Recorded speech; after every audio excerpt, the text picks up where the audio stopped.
Assalamualaikum warahmatullahi wabarakatuh. Salam sejahtera dan selamat malam.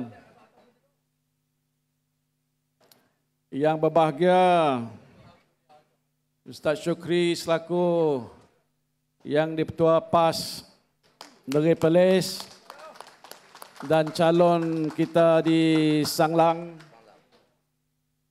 Saudara Abu Bakar Hamzah yang hebat ini, calon kita di Kuala Perlis, pengurusi Parti Pribumi Bersatu Malaysia, sahabat lama saya Datuk Bakar, Datuk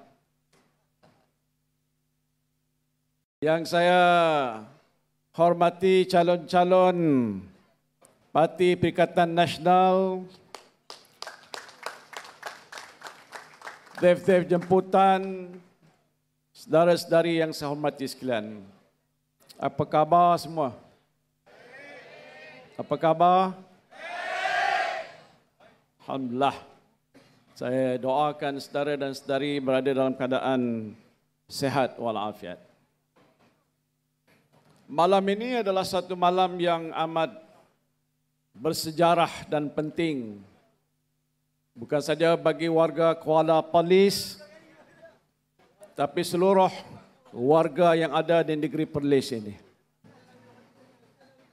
Di sebelah siang tadi saya telah pun pergi ke beberapa kawasan-kawasan di Perlis dengan tujuan untuk melihat sendiri apakah keadaan dan situasi penduduk-penduduk yang ada di Perlis ini di beberapa kawasan-kawasan yang kita akan bertanding dalam pilihan raya ini. Dan saya dapat menyaksikan dengan mata kepala saya sendiri bahawa di negeri Perlis ini sudah ada suatu gelombang yang hebat, yang menunjukkan suatu petanda yang agak luar biasa bahawa rakyat Perlis sudah bersedia untuk menyokong Parti Perikatan Nasional untuk menegakkan sebuah kerajaan baru di negeri Perlis dan juga untuk menegakkan sebuah kerajaan di peringkat persekutuan di bawah Parti Perikatan Nasional, insya-Allah. Gelombang ini akan terus menjadi gelombang yang lebih besar dan diharapkan pada 18 hari bulan akan berlaku satu tsunami. Bagaimana yang berlaku pada tsunami tahun 2018, segala sampah sarap politik Barisan Nasional dan Pakatan Harapan akan hanyut masuk ke laut yang ada di hadapan kita ini, insya-Allah. Dan mungkin selepas itu negara kita sudah menjadi sebuah negara yang bersih, negara yang stabil, negara yang akan menjamin masa depan yang lebih baik untuk warga Perlis khususnya dan warga Malaysia amnya, insya-Allah. Perikatan Nasional adalah sebuah parti politik gabungan Parti Islam se-Malaysia, Parti Pribumi Bersatu Malaysia Bersatu dan juga Parti Gerakan di Semenanjung ini. Ada dua parti, SAPP dan STAR di negeri Sabah.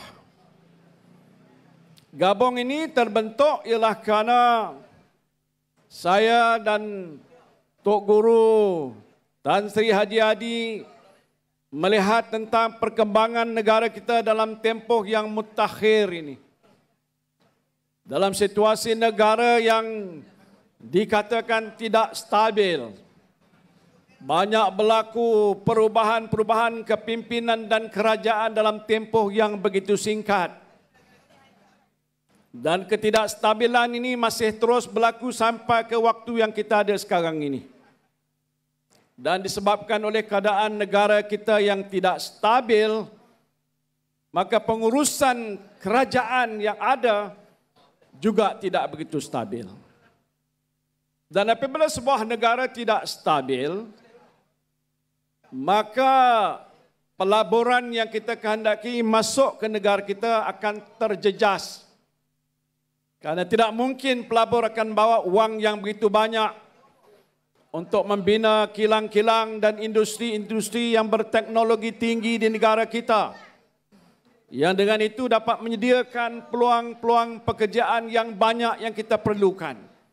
Dan itulah sebabnya kita berhadapan dengan masalah begitu ramai anak-anak muda kita yang tidak mempunyai pekerjaan. Dan bila mana mereka tidak mempunyai pekerjaan, mereka tidak mendapat apa-apa pendapatan. Itu satu daripada masalah yang merundung nasib kita orang Melayu, rakyat Malaysia pada hari ini. Juga dengan masalah yang kita hadapi pada waktu ini selepas kita berhadapan dengan pandemik COVID-19. Pandemik COVID-19 melanda negara pada 2019. Waktu mana negara di bawah pimpinan Kerajaan Pakatan Harapan. Tetapi malangnya Kerajaan Pakatan Harapan di waktu itu, walaupun telah pun saya nasihatkan sebagai Menteri Dalam Negeri, di dalam jemaah menteri untuk mengadakan satu sekatan dan menutup semua sempadan-sempadan negara kita supaya pelancong-pelancong asing tidak datang dan membawa wabak penyakit COVID di negara kita. Cadangan itu tidak diterima oleh kerajaan di waktu itu. Tetapi selepas saya mengambil alih pentadbiran negara, saya mengangkat sumpah pada 1 hari bulan Mac 2020. Mesyuarat kabinet kita pada 16 hari bulan Mac 2020. Di situ saya telah membuat satu keputusan yang dikatakan luar biasa. Unprecedented, unusual decision. Satu keputusan yang cukup penting untuk nak membendung penularan wabak COVID-19, maka jemaah menteri yang saya pimpin waktu itu memutuskan supaya kita mengenakan perintah kawalan pergerakan di seluruh negara. Masih ingat? Masihkah kau ingat? Ingat. Orang Perlis ni macam ingatannya cukup baik. Dikenakan satu perintah kawalan pergerakan dan tidak membenarkan rakyat keluar daripada rumah masing-masing. Saya nak menceritakan ini kerana baru-baru ini Ketua Parti Pakatan Harapan Anwar Ibrahim menuduh bahawa saya gagal untuk menguruskan COVID-19. Betul ke? Betul. Beritahu pada Anwar Ibrahim tak betul. Bohong. Kita berhadapan dengan satu situasi yang luar biasa. Bukan saja Malaysia, seluruh dunia. Negara maju, negara tidak maju, kecil dan besar tidak terkecuali. Berhadapan dengan pandemik COVID yang mengancam nyawa seluruh rakyat di dunia ini, termasuklah di Malaysia. Dalam keadaan yang sebegitu sukar, saya telah pun menguruskan usaha untuk mencari jalan dan ikhtiar. Waktu mana tidak ada ubat, tidak ada vaksin untuk kita berikan suntikan supaya mereka yang telah dijangkiti dengan COVID ini dapat kita selamatkan. Saudara masih ingat? Tetapi disebabkan ini adalah suatu amanah, suatu tanggungjawab yang saya pikul sebagai Perdana Menteri. Tanggungjawab ini tak boleh saya abaikan. Tanggungjawab ini hendaklah saya pikul dengan seamanah-amanahnya. Karena sebagai seorang Islam dan juga sebagai seorang pemimpin, saya tahu tuntutan untuk saya melakukan perkara ini suatu amanah tak boleh saya abaikan. Karena saya takut dengan Allah Subhanahu wa ta'ala yang nanti akan menanyakan pada saya. Sebagai seorang pemimpin, kullukum ra'in wa kullukum mas'ulun an ra'iyatihi. Kamu seorang pemimpin, apa yang kamu lakukan terhadap orang-orang yang di bawah kamu yang kamu pimpin? Sebab itu saya terpaksa bertindak. Saya pergi telefon, kita adakan sidang mesyuarat siang dan malam. Tuan-tuan mungkin boleh duduk di rumah, tak ke mana-mana, tidur nyenyak. Saya mengadakan mesyuarat siang. Saya juga mengadakan mesyuarat di sebelah malam. Saya tak boleh bertemu wajah kerana tak boleh dibenarkan untuk ada kontak rapat. Ingat kontak rapat? Saya dinasihatkan untuk hanya bermesyuarat melalui Zoom. Saya pun tak tahu apa Zoom sebelum itu. Google Zoom. Di rumah saya masih ada lagi skrin yang masih terpapar di dalam bilik saya, yang saya gunakan untuk mengadakan persidangan secara Zoom. Berbincang dengan menteri-menteri yang jaga kesihatan, menteri yang jaga ekonomi, Majlis Keselamatan Negara, Ketua Pengarah Kesihatan.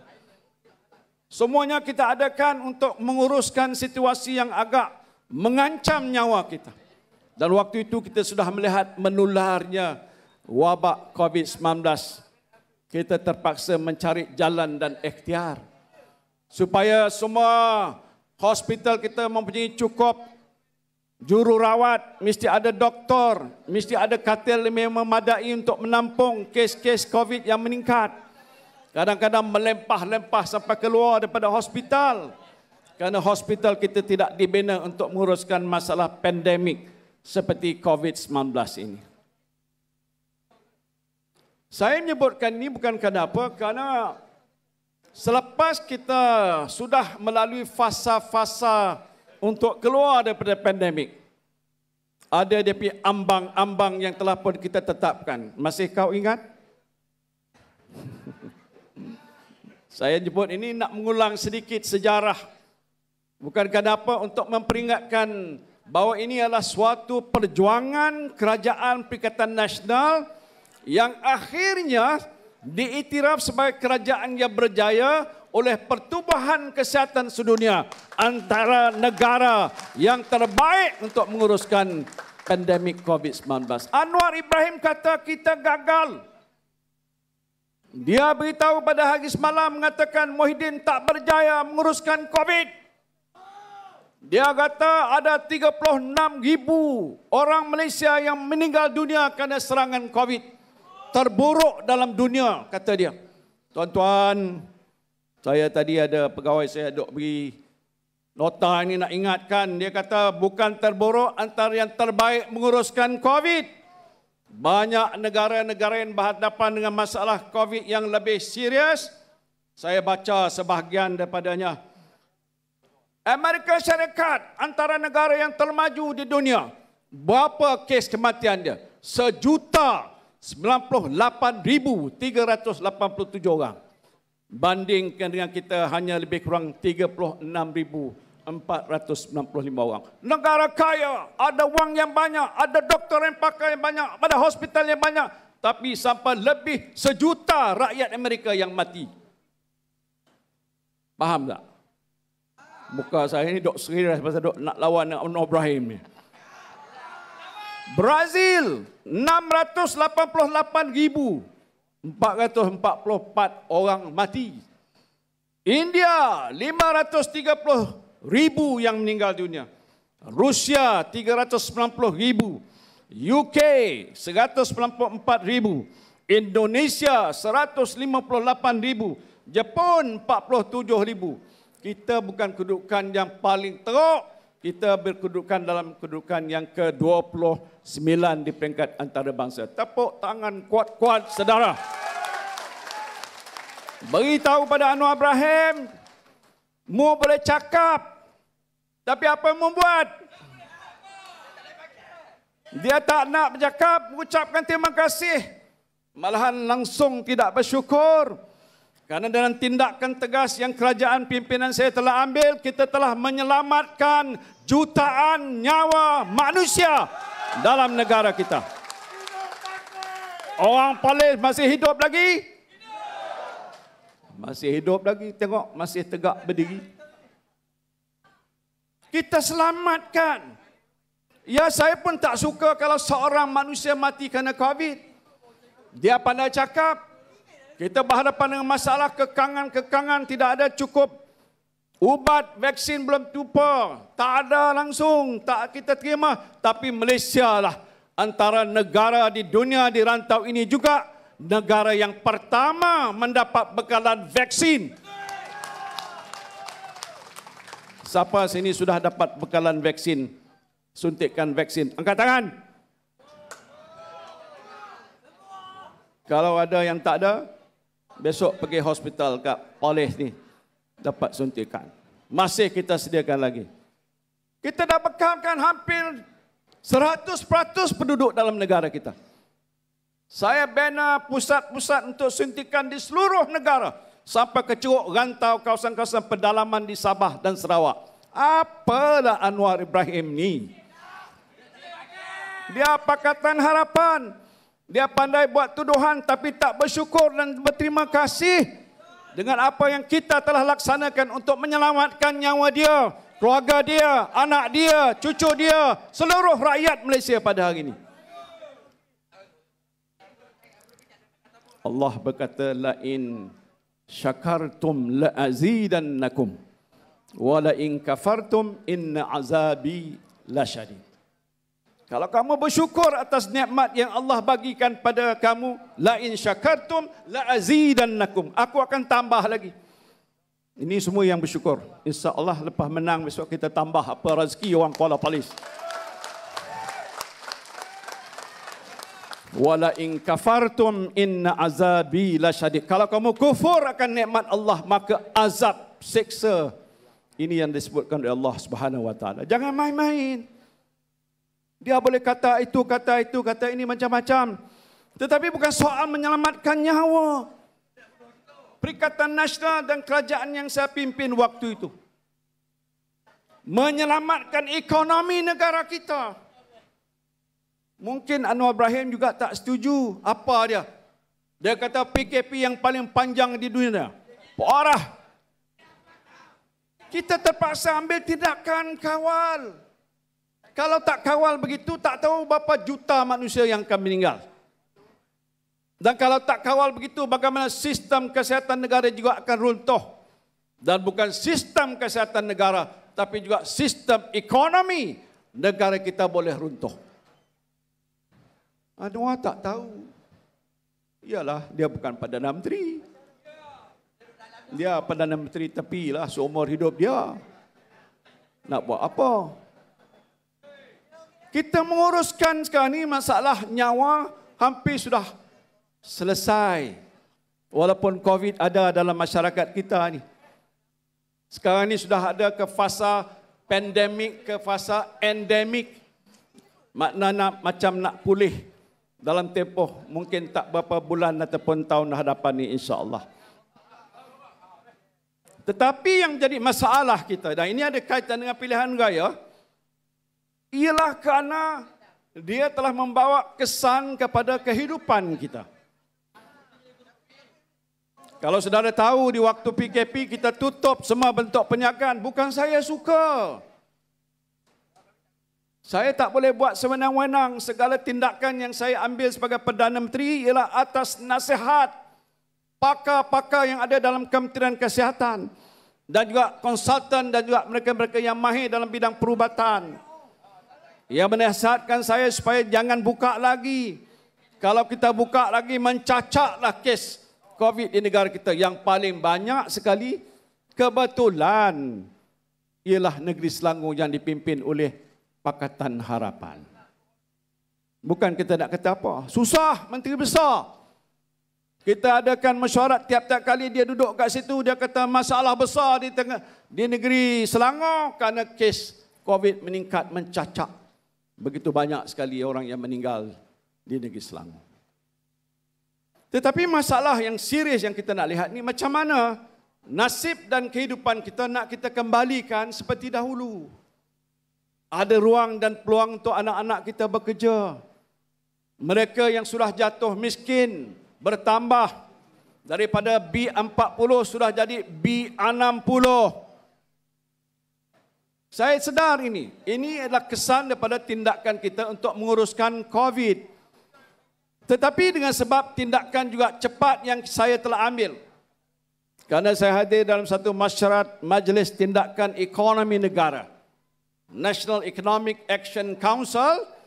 Dalam situ ada Governor Bank Negara.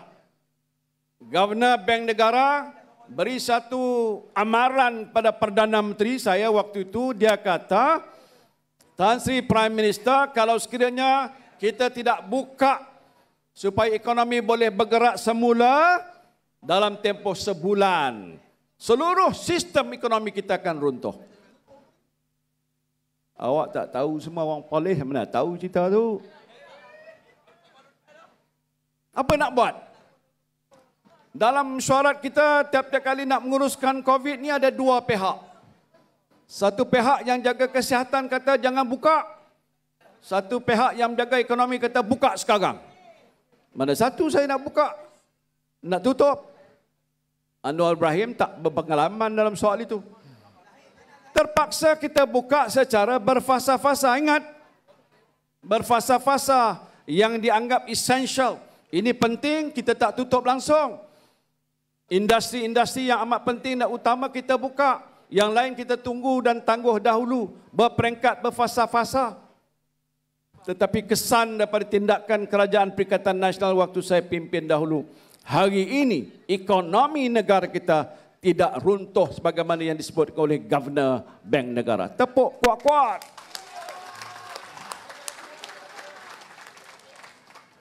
Saudara, tak apalah apa Anwar Ibrahim nak kata-katalah. Tapi jangan sokong Pakatan Harapan. Nyaya kita ada buatnya. Saya duduk bersama dengan Kabinet Pakatan Harapan, ingat tak? Saya jadi Menteri Dalam Negeri, kerjanya untuk tangkap orang yang salah. Saya duduk di situ, saya dah duduk dalam jemaah menteri ini, saya ingat dah 40 tahun. Daripada zaman jahiliah dulu. Waktu dalam Barisan Nasional dulu. Sampai ke baru ini, saya dah duduk dalam banyak mesyuarat-mesyuarat jemaah menteri. Tapi bila duduk dalam mesyuarat jemaah menteri Perikatan Nasional, 22 bulan itu menyiksakan. Banyak tindakan-tindakan yang dilakukan oleh rakan-rakan saya. Sebahagian besarnya ialah daripada parti DAP dan PKR. Saya menggeleng kepala, kenapa mereka membuat keputusan desakan supaya akta hasutan dihapuskan.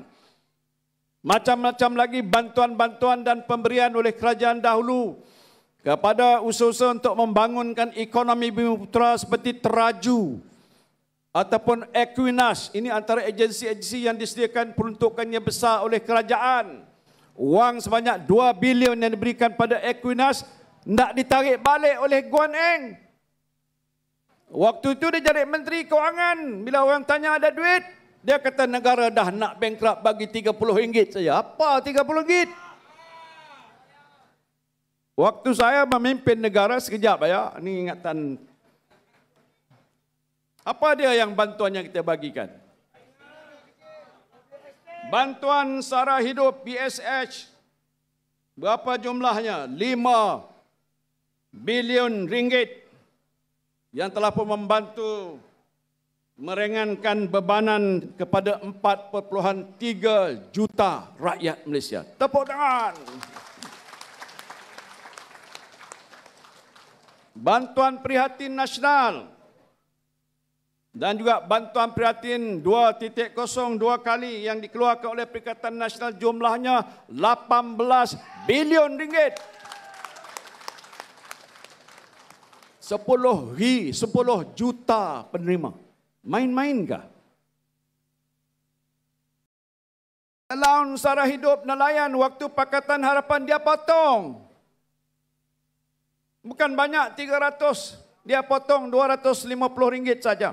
Saya jadi Perdana Menteri, kita bagi lagi penuhkan semula pada semua nelayan termasuk di Kuala Palis ni. InsyaAllah bila menang besok akan datang kita tambah lagi kepada kaum-kaum nelayan, pekebun kecil, petani, pesawah. Ini antara kumpulan sasaran yang kita akan berikan bantuan.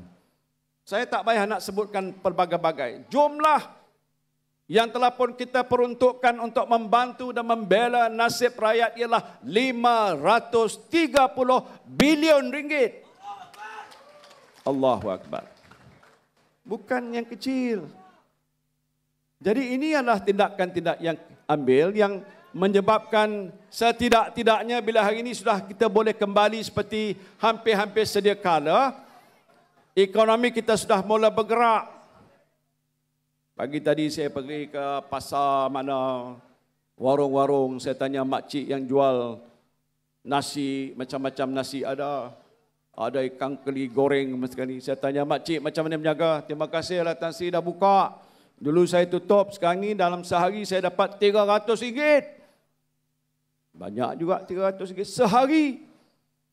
Ada 5 pekerja sehari. Pekerja dibayar RM40 bagi peluang hidup bagi pekerja-pekerja yang memerlukan pekerjaan. Kalau saya lihat di tempat-tempat lain sudah mula agak berniaga semula, tetapi sebenarnya belum pulih sebenarnya. Jadi mana agenda pembangunan yang telah pun saya mulakan belum selesai. Belum selesai. Nak selesai macam mana? Pilih Perikatan Nasional. Kalau nak pilih Barisan Nasional dan UMNO, tengok dia polis saja. Dan seria dah. Datuk Sri Syahadan memang orang kuat lama, sekarang dah bersama dengan kita. Saya menjadi timbalan Presiden UMNO disingkir, masih hidup tegak berdiri pada hari ini. UMNO sudah tidak seperti UMNO dahulu. UMNO sudah lari daripada landasan asal, terutama waktu mana Datuk Seri Najib dan sekarang ni namanya siapa? Zahid ke Zahid apa? Wak Jahid Ponorogo kata dia. Saya bukan nak menghina Ponorogo, saya pun anak orang Jawa juga. Apa dah jadi pada negara kita waktu mana UMNO dan Barisan Nasional memimpin negara? Berapa banyak wang rakyat yang sudah pun dirampok dan dirompak dan dicuri. Kes pertama yang Datuk Seri hadapi sudah pun jatuh hukuman, sekarang ni ada di penjara mana? Oh, Kajang, tahu pun. Hukuman 12 tahun penjara. 210 juta denda, tuan-tuan. Siapa orang paling duit banyak macam tu, boleh tolong bantu Datuk Seri Najib. Sekarang ni Datuk Zahid Hamidi. Dialah suruhkan Kepala Pilihan Raya ni dia ada sekarang. Saya dapat berita sekarang ni di Shah Alam, di banyak tempat, di Kuala Lumpur, di Selangor pun dah mula banjir. Di Pantai Timur ada tempat-tempat yang sudah dilanda banjir. Kita waktu dulu sebelum dia bubarkan Parlimen, 12 Menteri Perikatan Nasional hantar surat pada Yang di-Pertuan Agong. Saya kata hantar surat kerana saya pengurusi Perikatan Nasional. Yang menghantar surat ialah Menteri daripada Bersatu dan juga Menteri PAS. Bukan kerana apa? Kerana minta kalau boleh jangan diperkenankan untuk Parlimen dibubarkan dahulu. Apa sebab? Banyak sebab. Antaranya sebab kita punya ekonomi belum pulih. Rakyat susah, menderita kat bawah tu tak ada bahan nak makan. Pendapatan sudah jatuh, hidup miskin, papa, kedana. Itu satu. Kedua, kenapa nak buat sekarang? Banjir sedang melanda dan dikatakan akan terus melanda dalam sehari dua ni. Perdana Menteri bila ditanya oleh pemberita apa nak buat kalau waktu banjir ni, nak bincang dengan SPR. Nak bincang apa? Nak minta supaya dia adakan darurat. Tangguh pilihan raya. Hang dulu patut tak usah minta bubar. Tapi kenapa bubar? Kerana Zahid ini dok desak Datuk Ismail Sabri. Bubar sekarang, bubar sekarang, bubar sekarang. Akhirnya terbubar. Pasal apa dia minta dibubarkan? RM10. Pasal dia takut kalau tak bubar sekarang nanti dia akan dijatuhkan hukuman, tak sempat nak bertanding. Kalau tak boleh bertanding, tak boleh jadi Perdana Menteri. Itu sebabnya. Kemudian dia kata kalau tak cukup bilangan, UMNO tak boleh menang dengan bilangan 112. Dia sanggup bersekongkol dengan sesiapa. Antara yang dia nak sekongkol, katanya tidak lain dengan cikgu dia. Cikgu dia siapa dia? Oi, pandai orang Kuala Polis. Cikgu dia. Bersama dengan cikgu dia ni siapa? Guan Eng, Kit Siang, Gobind Singh Dio. Siapa ni? DAP. Siapa DAP? Parti DAP parti apa? Parti yang tak mempertahankan hak istimewa orang Melayu. Parti yang bertindak, yang menjejaskan segala perkara yang kita nak laksanakan dari segi Islam dan sebagai negara kita. Dan apa usaha yang sedang pun nak kita buat untuk membantu Bumi Putra, dia akan tidak sokong langkah-langkah bagaimana yang dia buat waktu mana dia menjadi Menteri Keuangan yang lalu. Ini kumpulan yang akan sekongkol dengan Anwar Ibrahim dan sekongkol dengan Zahid Hamidi. Bukan saya kata. Banyak yang buat ramalan masuk Tun Dr. Mahathir. Bukan saya nak mempromosi pejuang. Tak payah pangkah pejuang itu, membuang masa saja. Dia juga kata ini mungkin yang sudah dirancang. Jadi di sini dalam majlis ini saya fikir ada juga orang UMNO kak. Ada tak kat belakang tu? Yang depan ni saya Datuk, ni pendukung tegar Perikatan Nasional. Terima kasih. Mungkin di tepi-tepi belakang jauh-jauh sedikit pasal duk segar. Tapi tak apa, saya cuma nak beritahu, ni pilihan raya ni penting. Jangan sokong UMNO walaupun kamu ahli UMNO. Boleh tak? Dia ahli UMNO. Jangan sokong UMNO, agak luar biasa. Kerana kalau ditahu dengan sokongan kepada UMNO tu, undi dia akan pergi ke mana tadi? Dekat hampir nak masuk ke laut ini, ke selat ini. Tak ada gunanya. Lebih baik undi orang UMNO beri kepada Perikatan Nasional. Kalau dia nak menegakkan Islam, nak meningkatkan syiar Islam, nak membantu Melayu dan Bumi Putra, membantu semua kaum dalam negara kita, ada lebih bermanfaat. Satu undi yang mereka ada, mestilah diundikan kepada calon-calon Perikatan Nasional. Tadi ramai kita dah perkenal. Sama handsome, berkelayakan, qualified. Bukan calang-calang manusia masuk orang sebelah kanan saya ni. Dia badan dia besar sikit daripada saya. Lepas ni dia kurus sikit, lebih slim. Jadi saya nak sebutkan ini penting. Jadi sebab tu pilihan raya ini bukan soal mainan. Sekarang dengan sebab ada pindaan penerbangan, usia 18 tahun dah boleh undi dah. Siapa ada sini yang dah undi? Yang baru undi 18 tahun, ada tak yang muda-muda? Di sini 18 tahun yang pertama kali nama didaftar, ada tak? Ada. Hang ni mesti keluar undi. 4,000 kalau boleh. Kalau boleh kata, Cik Bakar ada 4,000 anak muda. 4,000. Ini lebih daripada berapa batalion. Kewajipan, tanggungjawab. Jangan duk teriak-teriak saja macam tadi. Hang mesti keluar pagi-pagi lepas subuh pukul 8. Pusat pembuangan undi dah buka. Masuk dulu ke situ. Tunaikan tanggungjawab sebelum nak membantu jentera parti kita. Sokong Perikatan Nasional. Tak susah. Nama-nama ni ada. Kalau tak ingat nama pun tak ada. Tengok Perikatan Nasional kat belah kanan tu ada kosong, pangkah kat situ.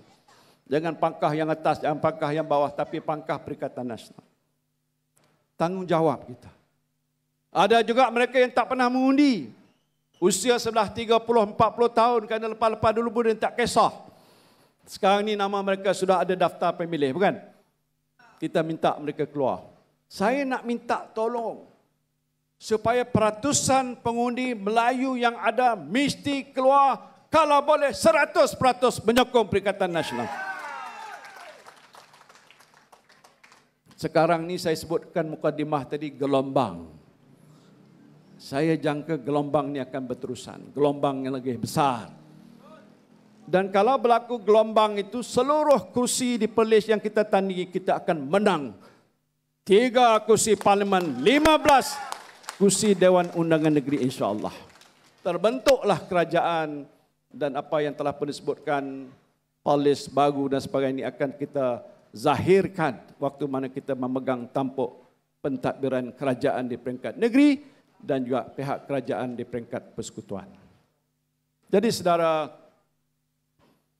saya cuma last nak sebutkan satu ini, saya bawa buku ni, manifesto, aku janji. Tajuknya ni apa? Prihatin, bersih, stabil. PN, best. Prihatin, bersih dan stabil besar maknanya. Prihatin apa makna? Siapa boleh jawab? Prihatin makna kita tahu, sedar, insaf tentang masalah rakyat. Kita care dalam bahasa Inggeris.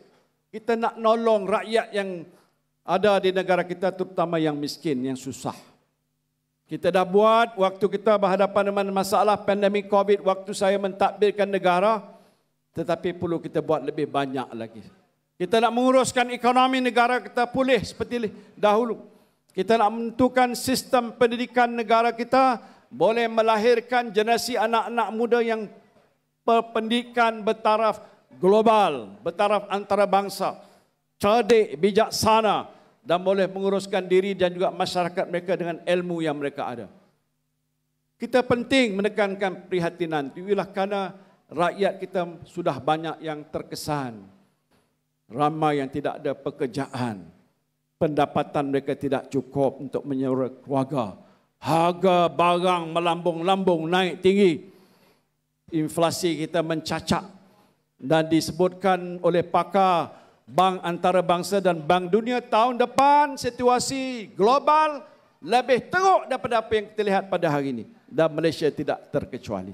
Macam mana nak menguruskan keadaan negara yang akan tergugat dengan sebab masalah global depression ataupun recession ini? Ini memerlukan kebijaksanaan sebuah kerajaan yang ada pengalaman. Dan saya kira Perikatan Nasional ada pimpinan yang berpengalaman yang boleh menguruskan negara dalam keadaan yang sukar. Bersih. Bukan bersih yang pakai baju kuning atas jalan raya tu. Bersih daripada segala amalan-amalan rasuah. Rasuah ni saudara, barah. Barah dalam masyarakat. Saya juga kena barah. Kanser. Alhamdulillah dah pulih dah. Boleh berdiri lama dah. Barah dalam masyarakat. Wang rakyat disonglapnya. Bukan RM1 tetapi berbilion-bilion ringgit. Waktu saya jadi Perdana Menteri, bila ada kes 1MDB, kita tubuhkan sebuah jawatan kuasa untuk mendapatkan semula wang yang sudah hilang. Saudara tahu tak berapa banyak yang saya dapat kumpulkan dan bawa balik? 20 bilion ringgit kita bawa balik. Tapi ada berbilion ringgit masih lagi dia ada di mana-mana tak tahu. Belum lagi dapat kita bawa balik. Itu tugas yang belum selesai. Kita jangan biarkan amalan-amalan rasuah berleluasa. Sebab tu Perikatan Nasional, pada hari yang saya menamakan calon di Kuala Lumpur hari itu, selepas itu saya mengetuai, membaca ikrar, menentang rasuah. Bukan main mudah. Mulakan dengan wallahi, wabillahi, watallahi. Ini sebutan nama Allah ini. Dan kita berkata, kita berikrar, kita akan menentang rasuah. Dan pastinya kita tidak akan melakukan sesuatu perbuatan berrasuah ini. Salah guna kuasa dan macam-macam lagi. Bersih. Negara kita sekarang ini tidak bersih. Kita Perikatan Nasional hendak membersihkan negara kita ini. Ini langkah yang kita akan ambil. Stabil. Apa makna stabil? Kestabilan. Barisan Nasional UMNO dia punya slogan ialah kestabilan dan kemakmuran. Ini UMNO. Stabil apa? Berapa kali kerajaan tumbang jatuh gini siapa yang buat? Dia yang buat. Tak stabil yang anda sekarang ini. Kenapa? Kena UMNO dan Barisan Nasional. Kita nak membentuk situasi keadaan dalam negara kita yang stabil. Kestabilan ini saudara memerlukan sokongan rakyat supaya dalam pilihan raya ini kita boleh memperolehi katalah 125 kursi parlimen. Dan itu mempunyai satu jumlah yang besar yang akan menstabilkan politik dalam negara kita dan kerajaan di negara kita. Ini penting. Jadi ini antara maudhu' yang ada terkandung dalam kitab. Apa yang kita namakan,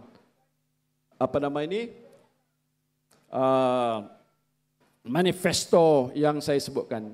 Tolong baca. Semua ada dalam ni. Kalau yang ada kena-mena dengan soal nelayan, petani, pekebun kecil, peneroka felda, semua ada dalam ni. Yang akan kita bantu dan kita tokok tambah lebih daripada apa yang telah pun kita buat di masa yang lepas.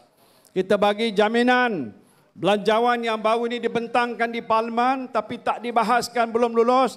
Kita akan ambil belanjawan itu dan ditambah baik lagi. Apa yang ada terjanji di situ baik untuk perkhidmatan awam, peneroka, petani, nelayan yang ada dalam belanjawan itu akan kita tunaikan dan kita juga akan perbaiki kalau ada kelemahan-kelemahan yang patut kita perbaiki. Saudara, halas, selesai. Faham tidak? Jadi saudara nak sokong siapa? Tak cukup kuat. Siapa yang kita harus sokong? Perikatan Nasional. Perikatan. Itu tanggungjawab kita. Dan saya doakan mudah-mudahan semua rakan-rakan yang ada di Perlis yang bertanding ini akan mendapat kejayaan kemenangan yang cemerlang. Semua nanti akan dinobatkan sebagai yang berhormat dan berkhidmat untuk rakyat Perlis. Dan Perlis akan melalui satu era baru yang lebih hebat, yang lebih cemerlang di waktu-waktu yang akan datang. Terima kasih. Wabillahi taufiq wal hidayah. Wassalamualaikum warahmatullahi wabarakatuh. Takbir! Takbir! Takbir!